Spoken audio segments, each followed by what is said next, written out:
Previously on the Lobby USA, spying on American students, a worker at the Israeli embassy describes her remit to our undercover reporter. Everything's gathering intel and reporting back to Israel. That's a lot of what I do. It's report back to the Ministry of Foreign Affairs, Ministry of Strategic Affairs. It's part of a covert campaign to influence America's youth. We have 3 different sub-campaigns: data gathering, working on activist organization, money trail. Wow, it just looks like the state of Israel is employing little spies.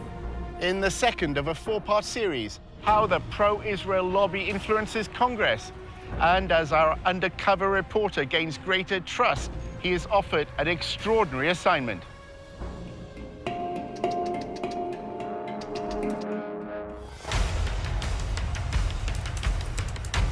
Using an undercover reporter, Al Jazeera's investigative unit infiltrates one of the most powerful lobbies in the world. Getting $38 billion in security aid to Israel matters, which is what AIPAC is doing. We examine how the lobby, led by AIPAC, the American Israel Public Affairs Committee, has secured unwavering support in Congress. Congressmen don't do anything unless you pressure them. And the only way to do that is with money. What the lobby is all about is to make sure that Israel gets special treatment from the United States forever. But after occupying Palestinian lands for half a century, the pro-Israel lobby is facing a new challenge. We called for a full boycott of Israel, divesting from it, and eventually imposing sanctions on it to achieve UN-stipulated rights of the Palestinian people. A movement to boycott, divest, and impose sanctions on Israel, BDS, was formed on American campuses. It seems to be achieving its goals. It threatens future American support for Israel. We believe in justice for all people. So that means the occupation has to end. Israel's Ministry of Strategic Affairs responded with a covert operation to defeat BDS. אתה צריך לעשות את זה עם הרבה מאוד עמימות. זה לא גוף צבאי היררכי שאם הרגנו את X, אז כל הגוף מתחתיו לא פועל. So the Israeli government leverages Jewish organizations in the diaspora. Absolutely. It's a psychological campaign involving spying and smears. You discredit the messenger as a way of discrediting the message. Just stay on message. And what is that message? BDS is a hate movement. While our reporter monitored pro-Israel groups, he was asked to go undercover for the lobby. You're going into enemy territory, not for everybody.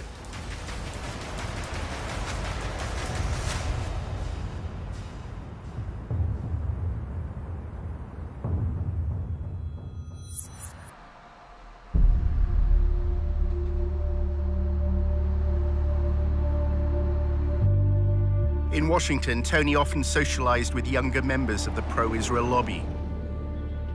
Here, the discussions are focused on influencing elites. Recent graduates appear to no longer care about debates they had at university. We try and go through student government and pass bills. I mean, you know, looking back on it now, it's all it's total crap. BDS in general, obviously. But also, it's just, I don't know, it doesn't do anything. I mean, fighting back against it has no practical effect. What has a practical effect is getting Congress to give Israel military aid.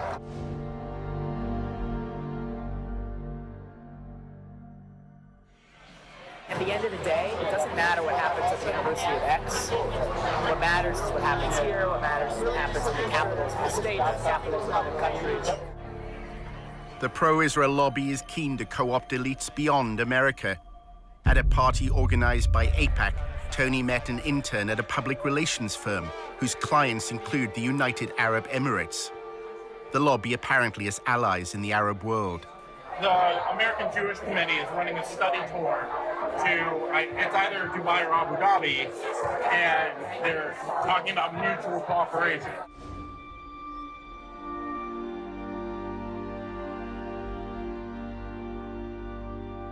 What are the ties like between the UAE and Israel? They're getting so much better.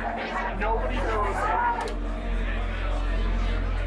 The governments have to coordinate on security. It's all under the table. They're on trade, security, tech, medicine. There's a lot of cooperation. Basically, where I see it standing right now is the GCC has all this under-the-table cooperation with Israel, and it's getting to the point where it's getting to the surface. Does the UAE have a stake in BDS? They do run all the time the argument of Palestinian suffering and occupation. They do kind of toe that line, but that's because they have to save face in the Arab League. They're literally just trying to cover their bases. Are they actually helping out BDS in any way? They benefit from Israeli tech, so they're not going to boycott that. Why would they? Tony's boss at the Israel Project used to work at AIPAC, where debate about Israel's actions or Palestinian rights were rarely prominent. Does the war of ideas matter? I don't know.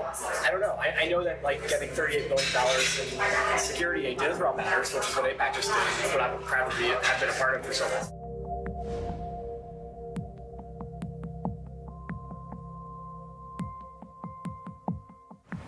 My job was basically to convince students that participating in the war of ideas on campus is actually a distraction.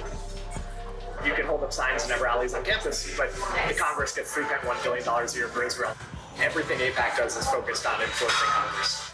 Congress is where you have leverage, so you can't influence the President of the United States directly, but the Congress can. AIPAC is very interested in making sure that every representative and every senator toes the line on Israel.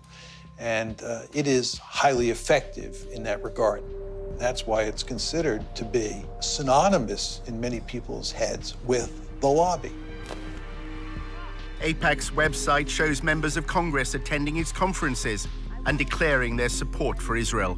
And on behalf of Congress, thank you for sending a clear and unequivocal message to the world that the United States stands with Israel now, tomorrow, and always. I reject the BDS movement, whether it be on campuses in France and London or right here in the United States of America. To get elected in the American political system, you need lots of money. What AIPAC does is it makes sure that money is funneled your way if you're seen as pro-Israel, and it'll go to significant lengths to make sure that you stay in office if you continue to be staunchly pro-Israel. May God bless Israel. May God bless the United States of America. May God bless you all. Thank you so much. Thank you. They have questionnaires. Anybody running for Congress is expected to fill out a questionnaire. And they evaluate the depth of your commitment to Israel on the basis of that questionnaire. Then you have an interview with local people. If you get AIPAC support, then more often than not, you're going to win. Jim Moran is a Democrat who represented a congressional district in Northern Virginia. You realize it's not just the money, it's the number of concerned activists. They'll send out postcards, they'll make phone calls, they'll organize. I mean, that's the democratic process. They understand the democratic process. We made sure that there were people in every single congressional district. And then you'd call them up and say, I'm calling from AIPAC in Washington. I did these calls. We hear that you're good friends with Congressman so-and-so. Oh my God, yes. We've been friends since elementary school. Well, what does he think about Israel? I never talked to him about Israel. Well, can I come down and talk to you and help you figure out a way to talk to him about Israel? No, just tell me. What should I say? I don't have to, I'll just tell him. Our undercover reporter wanted to learn more about how funding is secured for congressmen. Speaking of the devil. David Oakes, a prominent pro-Israel advocate, invited Tony to a fundraising event. Oakes later called him to discuss the details. Is it just a social event? No, hold on. I'm going to email you a list of the people that this group supports. This is the biggest ad hoc political group, and definitely the wealthiest in D.C. Hold on. Mark Kirk, the senator from Illinois. Ted Deutsch from Florida. Barbara Comstock, she's the congressman from Virginia. Richard Byrd, North Carolina. Kelly Ayotte is fantastic. She's in the Arms Committee. They'll walk in the room and they'll say everything here is off the record. And then they'll say, here's a little bit about me, and then people will ask very specific questions. The fundraiser was being held in a wealthy suburb of Washington. The AIPAC group, it makes a difference. It really, really does. It's the best bang for your buck, and the networking is phenomenal. Congressmen and senators don't do anything unless you pressure them. They kick the can down the road unless you pressure them. And the only way to do that is with money. Right now, our current contribution limit from any person to a candidate is $2,700. Now, that's a lot of money, you know, and that can certainly buy some gratitude with the lawmaker. But if you really want to add punch to that type of buying of favors, what you do is you get 50 or 100 people together at an event like this, all chipping in $2,700, and then you bundle it all together and hand over the total amount to the lawmaker. At that point, we're talking anywhere up to $250,000.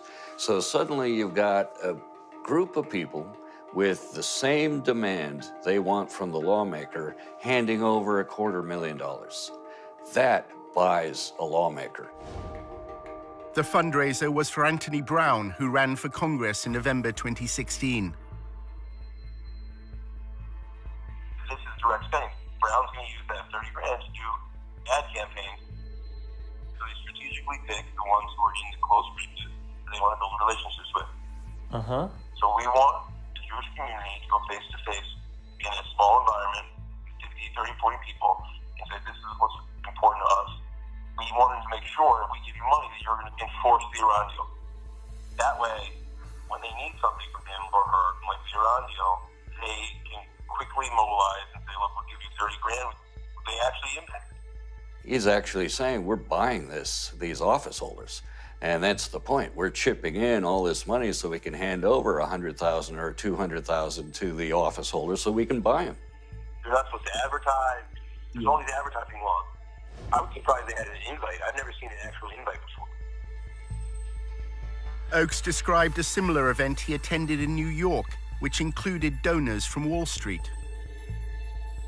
In New York, with Jeff Talbot, we don't ask a goddamn thing about the Palestinians. You know why? Because it's a tiny issue, that's why. It's a small, insignificant issue. The big issue is Iran. We want everything focused on Iran.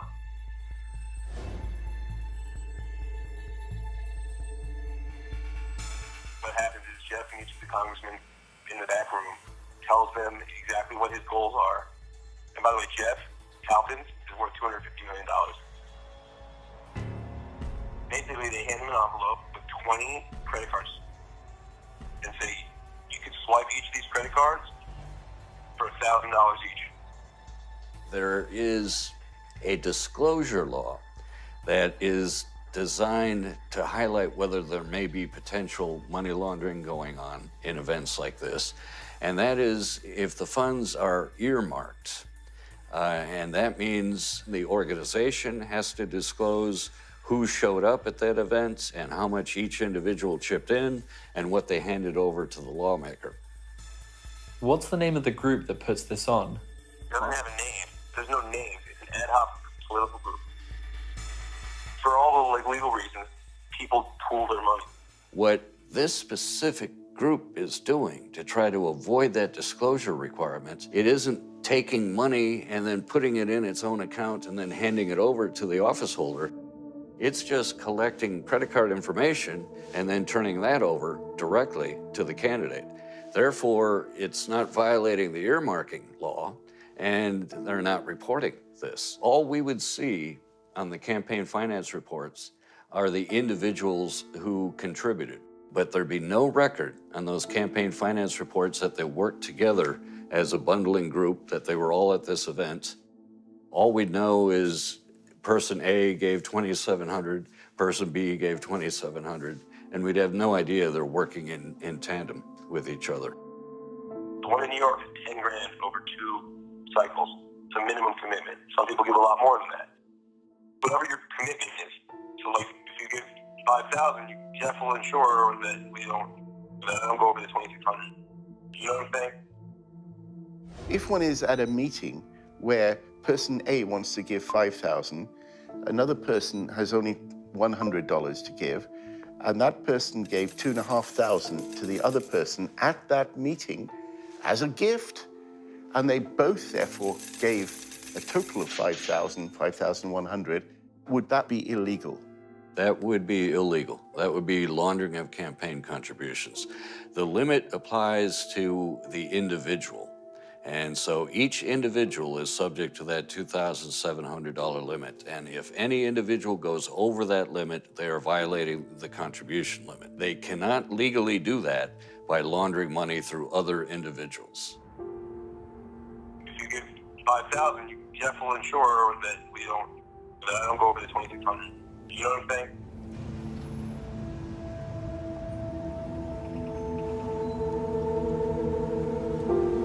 During a cab journey across Washington, Tony's boss at the Israel Project, Eric, spoke about his former job as a fundraiser for Jeb Bush.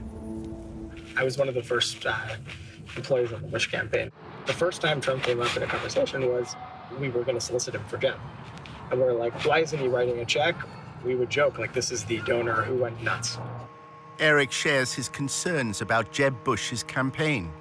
I hope the Justice Department doesn't make an example out of Bush, because we were operating in a real gray zone. And we raised enough money, we figured, let them come at us, we'll defend ourselves. We thought he's going to be the Republican nominee, everyone did at that stage. A relatively small number of families supply hundreds of millions of dollars annually to lobby politicians. The 200 families whose giving constitutes 90% of all political giving are not giving because they want a government contract or because it's good for their business. They're doing it because they actually care.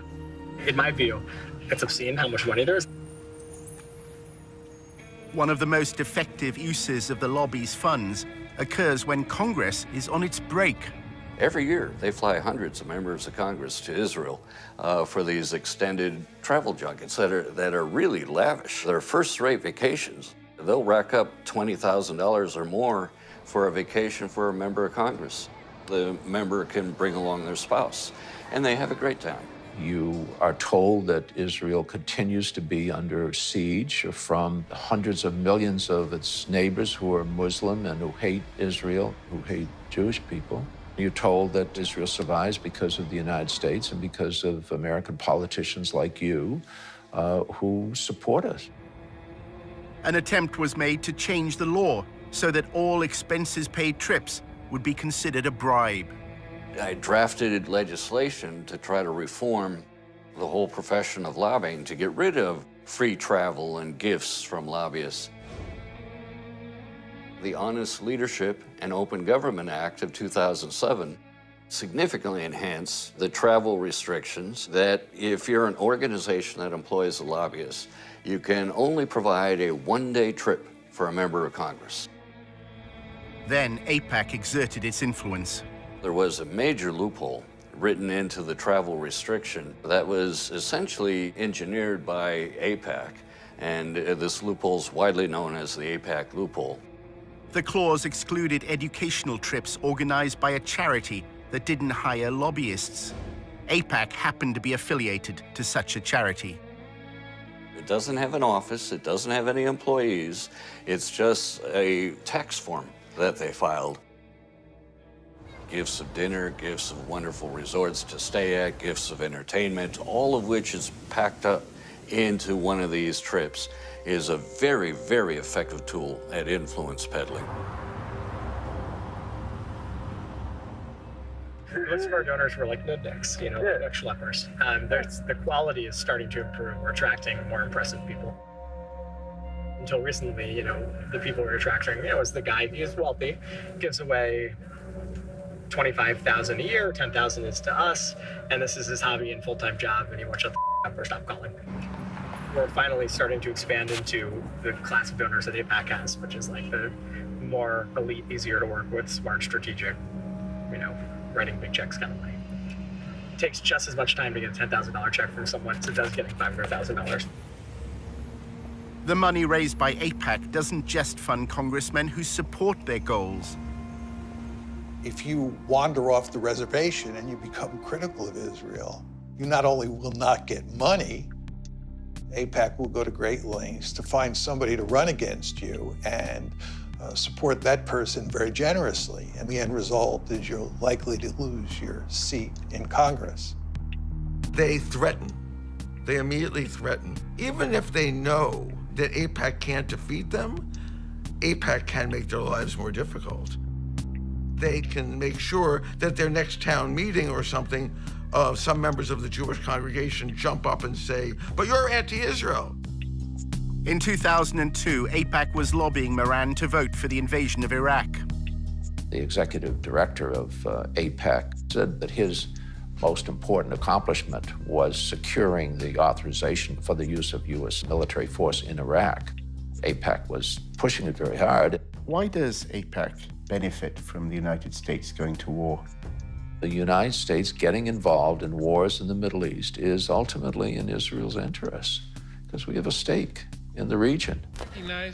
Congressman Moran refused to vote for the invasion, as AIPAC requested. There are compelling, fundamental reasons why this body should oppose this resolution. Then at a public meeting, he was asked a question. A Jewish woman actually stood up in a town hall. She said, why aren't more Jews involved in the marches against the war? I said, if the leaders of the Jewish community were opposed to the war, I think that would make a difference.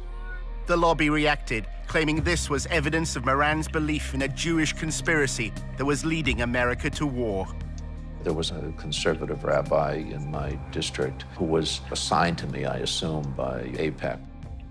And he had warned me that if I voiced my views about the Israeli lobby, that my career would be over, and implied that it would be done through the Post. And sure enough, the Washington Post editorialized brutally. Everybody ganged up.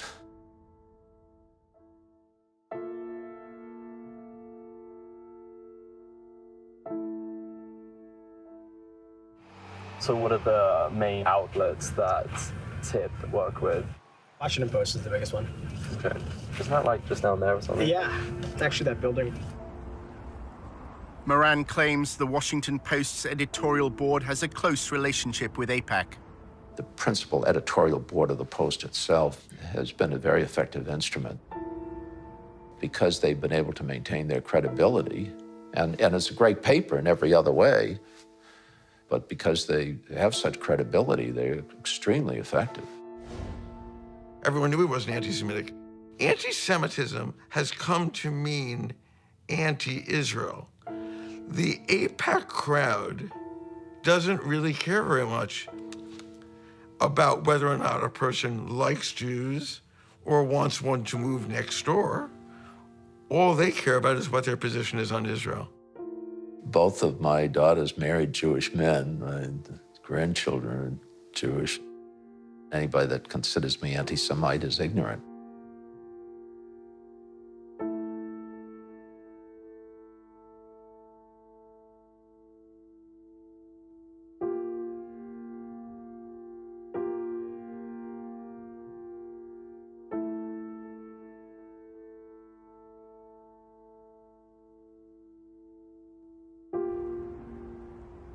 In part two, a battle over the definition of anti-Semitism on America's campuses.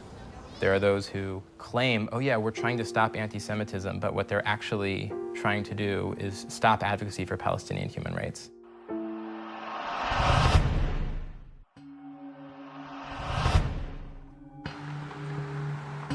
In part one, our undercover reporter discovered that many young people in the pro-Israel lobby have given up debating the BDS movement on campus. We try and go through student government and pass bills. I mean, you know, looking back on it now, it's all it's total crap. Fighting back against it has no practical effect. What has a practical effect is getting Congress to give Israel military aid. Tony was attending a party run by an advocacy group that he'd joined. A journalist then approached him with an extraordinary proposition. He wanted Tony to work undercover for the lobby at a meeting of BDS activists. for the Allgemeiner, and we're trying to recruit someone to go undercover just to go there and just see what's going on. And I think the person would get paid for it too.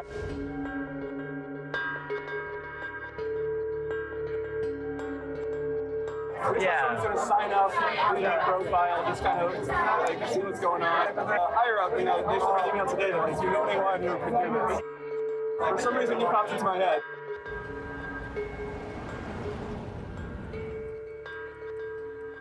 A few days later, a journalist from the Allgemeiner contacted Tony. It would be undercover and has to be kept pretty quiet. We would like to have some recording device on your person. Any level of potential danger or, difficulty, violence or verbal assault, none of that concerns you or puts you off? No, because I think I'm pretty good at just being kind of zen in the face of verbal assaults. The Allgemeiner claims to be the fastest growing Jewish newspaper in America. It pays particular attention to events on college campuses. We're working on a project now about ranking U.S. universities and colleges in terms of their anti-Semitic and anti-Israel activity. We have a campus bureau that monitors this sort of behavior and these incidents and these campaigns all day long, all week long.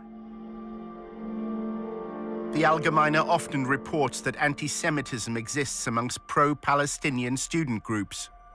The language that comes from those arenas move into that sphere of the new anti-Semitism, which is anti-Israelism. And that's a big focus at the Campus Bureau, looking at the blurring of those lines and where those boundaries have eroded. As journalists, right, exposure is the goal, exposing truth. In August 2016, a story in the Allgemeiner caused waves in Washington's pro-Israel circles. The thing that I'm working on, you might have seen the news recently about a cesspool of anti-Semitism at the University of Tennessee.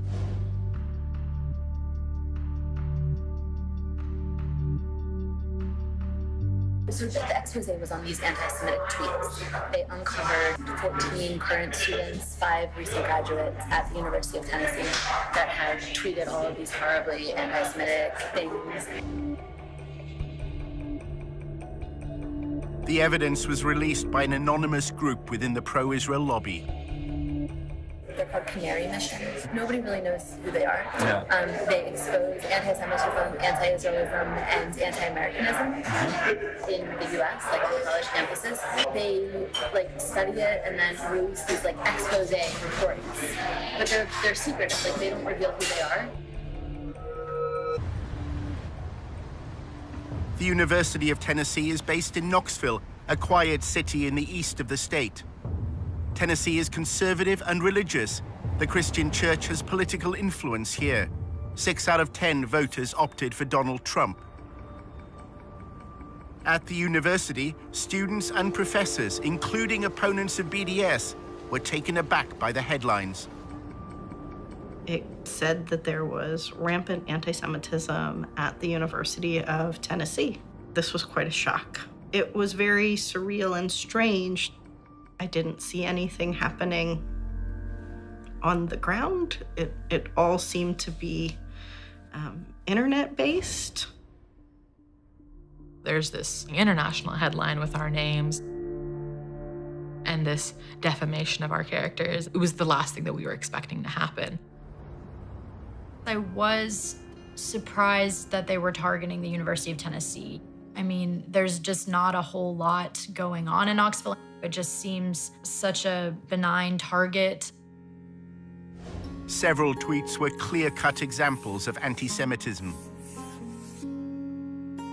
Some failed to distinguish between Jewish people and the State of Israel. Others made vile references to the horrors of the Holocaust. There were definitely some very anti-Semitic things said, but it seemed to be by a limited number of students. Those tweets are horrible, and that should not be supported by anybody. One of the students, there were tweets from when they were 14, 15, and 16 years old. People do and say stupid things. Students who were campaigning for Palestinian equal rights were immediately suspicious, believing the Allgemeine had another motive in running the headline. The way that I saw that article was that to discredit some of the work that we were doing, they threw in these people who are a part of the Muslim community or a part of the Arab community around Knoxville, and things that they had said, things that they had done. They were very old, a lot of times before people had gotten to college. I think this is just old stuff that's being dug up for lack of any other material. I was really horrified that you had essentially this blacklist of students. The list included Summer Awad, a Palestinian American. She was accused of supporting terrorism after sharing a Facebook post. In that image, I mean, all it is showing different tools of Palestinian resistance. One of them's BDS, one of them's stones, and the one that they circled happens to be the knife. They obviously have much bigger weapons than the Palestinians can even imagine having, but they're just able to frame this image of violence and to frame this image of defending themselves. Shortly after being named by Canary Mission, posters and flyers linked BDS supporters to Hamas. There was a list of most of the names of the students that were mentioned in the Canary Mission. All I kept seeing were flyers all over the place. Like, they'll put it on cars, they'll put it on side tables in the student centers and stuff like that. That kind of scared me, to think that there are actually people physically on campus posting these things. Back in Washington, Aviva is drafting a letter to the University of Tennessee on behalf of the Brandeis Center. They want the university to take a stand. We're telling them that basically they need to issue a stronger statement. They need to investigate the students that were involved. They need to offer education and training, things like that. In addition to drawing attention to those responsible for anti-Semitic tweets, their orchestrated release served another purpose. It's part of a wider campaign by the pro-Israel lobby. The problem right now, I think, on universities is that administrations don't realize that anti-Israel statements or anti-Zionist statements often are also anti-Semitic. To find out what anti-Semitism means for the lobby, Tony visits Aviva's boss at the Brandeis Center for Human Rights in Washington.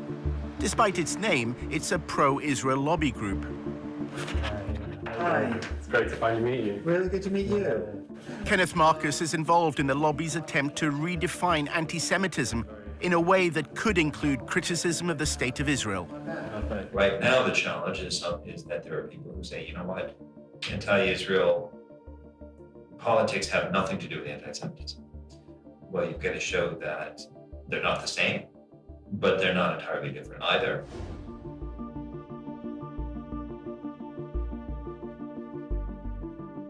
The goal is to have the federal government to establish a definition of anti-Semitism that is parallel to the State Department definition. The US State Department defines anti-Semitism using a three-point test known as the 3 Ds. It includes statements that demonize Israel, those that apply double standards, or those that delegitimize the state. There have been attempts by some to try to define anti-Semitism in such a way that conflates actual anti-Semitism with completely legitimate criticism of Israel or Israeli government policies. They are overly broad and vague to the point where any kind of criticism of Israel or of Israeli government policies can be labeled as anti-Semitic. One of the major tactics that the lobby uses to defend Israel, and it's done this for a long period of time, but it's using it more and more these days, is to identify people who criticize Israel as an anti-Semite. The letter that Aviva was sending called for the University of Tennessee, Knoxville, to address a long-standing problem of anti-Semitism on campus. The Brandeis Center is urging American universities to adopt a definition of anti-Semitism that could include criticism of Israel. We are trying to get universities to adopt a uniform definition, whether it's the State Department's definition or a similar version of it, because then we think that the administrators would be able to understand anti-Semitism better and discipline students for hateful and discriminatory actions. The Brandeis Center also wanted the university to screen what they described as a path-breaking film called Unmasked Judeophobia. It was made by a member of staff at the university and featured Kenneth Marcus. It is now socially acceptable to say lots of different things that were not acceptable in the past. Anti-Israelism and anti-Semitism is one example. It tries to make the claim that Muslims have adopted Nazi-like anti-Semitism and are going to essentially lead the next Holocaust on the Jews. The film positions anti-Semitism at the heart of the BDS movement. It was not sponsored by the chancellor, but it was held at the law school, and Ken Marcus did attend. It was screened on the day that commemorates victims of the Holocaust. The film was not appropriate for Holocaust Remembrance Day. As a scholar of the Holocaust and anti-Semitism, I would just say the film's conclusions didn't meet scholarly standards. Exactly why Washington's pro-Israel lobby is concerned by events in Tennessee is at first hard to understand, until one considers the growth of evangelical Christianity in the southern states. Tennessee is a Bible Belt state, and the capital of Tennessee is known as the buckle of the Bible Belt. And that good old Southern Christian culture is very strong here, and a big part of that has now become this rhetoric of Christian Zionism.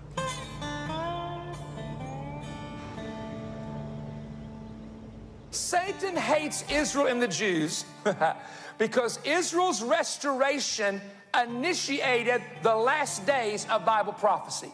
Christian Zionists believe that for the end of times to come, for Christ to return, it's necessary for Israel to control all of what was historically considered to be Israeli territory. Based on prophecy, Jesus Christ could never return for the church to resurrect the dead in Christ until Jerusalem was first in the hands of Israel and the capital of Israel. Christian Zionists and Christian organizations that lobby on behalf of the Israeli government, a lot of them have a theology which I think is in many ways anti-Semitic.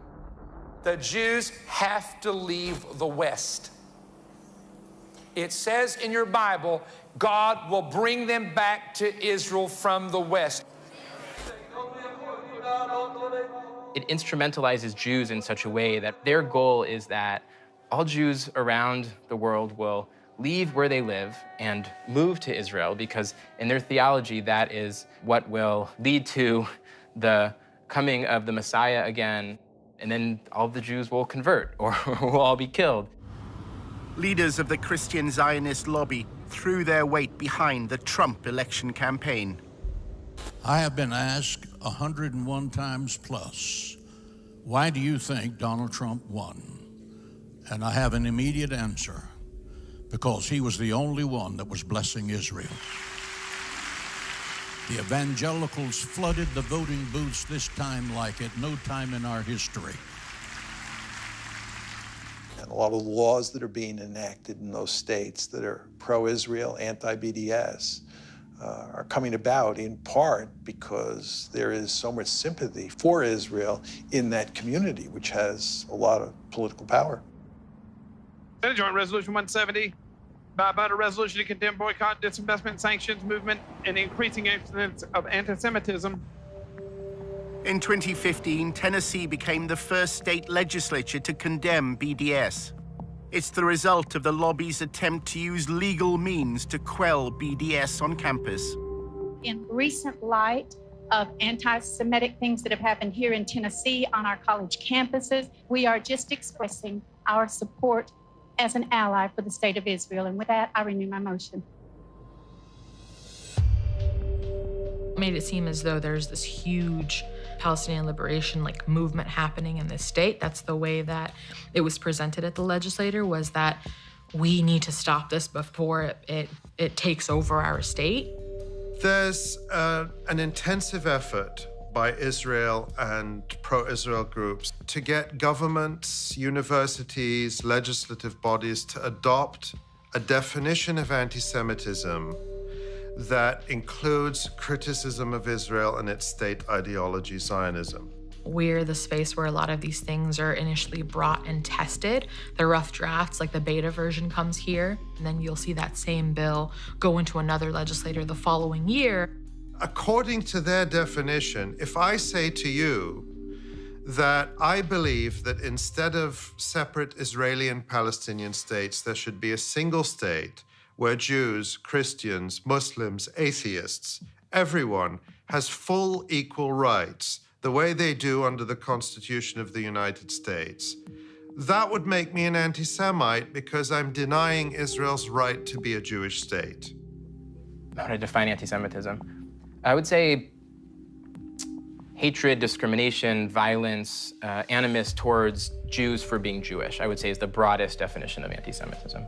They have created this perverse definition of anti-Semitism where calling for everyone in Palestine, Israel to have equal rights is somehow an attack on Jews. And they're trying to get this pushed into official definitions. And this has been a key goal of people like Kenneth Marcus and the Brandeis Center, so that they can then go after people who are advocating for equality and bring them up on charges that they're actually anti-Semitic bigots. You have to show that they're racist hate groups and that they are using intimidation to get funded and to consistently portray them that way. 6 months after the Allgemeine ran its report, an anti-Semitism awareness bill was brought before Tennessee's State Assembly. The bill incorporates the 3Ds definition, which can include criticism of Israel. Kenneth Marcus gave evidence. When I had read a newspaper article in a major national Jewish newspaper indicating some issues, we independently verified several different issues going on with blogging, I think it was Facebook entries, Nazi-type references to Jews, and the need to kill Jews. They may have dealt with that, but it seems to me it's an indication that the problem is here. In order to create enough sort of political momentum and hysteria to get these bills through, you need to show that anti-Semitism is rife on campuses. You see groups like the Brandeis Center jumping on headlines which are very dramatic and very scary. Incidents like the one that they claimed happened at the University of Tennessee are certainly helpful in a political sense if you're trying to push legislation like that through. A right to exist. Aviva Vogelstein also traveled to Tennessee. If a student on a campus says, from the river to the sea, Palestine will be free, meaning that from the Jordan River to the Mediterranean Sea, there will be no state of Israel, that would be considered anti-Semitic. Another example would be when students on campus chant things like, Intifada, Intifada, we support the Intifada. That's calling for, an Intifada is calling for violence against innocent Israeli civilians. And that is an incitement to violence. And it's calling for demonization and delegitimization of Israel. 7 months earlier, when Aviva was writing the letter to the University of Tennessee, she was talking to a leader of the Jewish community in Knoxville. It seems that she told Aviva that the University of Tennessee doesn't have a long-standing problem of anti-Semitism. She's like, I've been on campus for 10 years and there have been no actual incidents of anti-Semitism. These tweets are obviously disgusting and need to be addressed. It's very misleading that they're calling this a cesspool of anti-Semitism. Jewish students at the University of Tennessee repeated this sentiment before the state legislature. When people say things like we're experiencing anti-Semitism, it hits us pretty hard. When we were told that this was being said about our university and the climate at our university, we were really confused because we had never heard about any form of anti-Semitism that was happening on our campus. So this was kind of, the first thing to come to us. So if we're the students who are supposed to have been affected by this so-called climate, you would think we would kind of know about it before. There's no evidence that there's sort of an atmosphere of intimidation against Jewish students. Once you look behind the headlines at Tennessee, that's what everybody said. I think it's important to highlight that any allegations that this bill is based off of, those allegations are purely external allegations, meaning they're coming from all over the country except for Tennessee. Everybody agreed on that. The only people who didn't agree were the people coming from outside the university, Kenneth Marcus and others, who have the agenda to present the University of Tennessee and other campuses as dangerous places for Jewish students. One of the consequences of the allegations of anti-Semitism has been to temper activism for Palestinian equal rights. You can look at this campus in the last 8 months and see that there has been little to no activism on that forefront. I would say last year this time, we had a new sort of like adrenaline underneath us, and then this kind of completely killed our fire. And it was hard to gain that momentum once again. Remember that there's 2 steps in the lobby's game plan. The first is to put out a story that's very favorable to Israel. But the second step is to do everything possible to minimize the amount of debate there is about Israel and silence the other side as much as possible. After Aviva spoke to Jewish students in Tennessee, she also learned that their greatest concern is unrelated to pro-Palestinian activism. BDS is not a real movement on the campus. Students for Justice in Palestine, which has like a large following nationwide, has like very few active student members. We mostly only have problems with Christians trying to proselytize the Jewish students, because in the South of this country, everyone is so like, it's like all evangelical. I find it incredibly troubling that at a time when we see a rise in real broad daylight anti-Semitism in the United States, there are those who claim, oh yeah, we're trying to stop anti-Semitism, but what they're actually trying to do is stop advocacy for Palestinian human rights. A short time later, the Allgemeine contacted Tony once more to discuss his proposed mission to work undercover at a BDS event. The editor explained what they wanted. One of the projects that we've been looking to do for quite a while is to try and infiltrate some of these groups, get undercover and discover what they're about from the inside. You explain the war, it's a hostile environment and there's some risk involved. The goal would really be to uncover any evidence of not just bias, but, real bigotry. The correlation between the BDS movement and hatred of Jews. Tony has given a list of persons of interest. They're all on the Canary Mission website. Go to canarymission.org. Have you heard of Canary Mission? A little bit. Could you tell me about it? People who hate it, the people who are being targeted by it, call it a blacklist. You have names here that show up on this database. Students and professors, faculty, speakers, organizations that have ties to terrorism, outright ties to terrorism, or terrorists who have called for the destruction of the Jewish state. Despite running Canary Mission's Tennessee expose, the Allgemeine staff say Canary's identity is still a mystery. It's an anonymous site. Nobody has any idea who's actually running this thing, and people have tried and looked into it. If you're on board in terms of concept, then I guess the next thing we just need to figure out is the money. Can we wait for a follow-up email from you? Does that make sense? Yeah, sure. I should get that to you within the next 24 hours.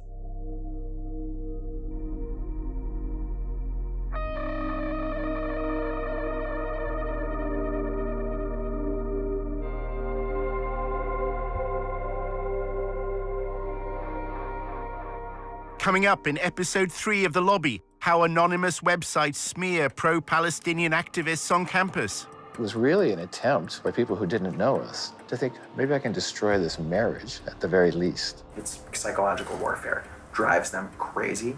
They're terrified of Canary Mission. And we reveal for the first time the people behind Canary Mission.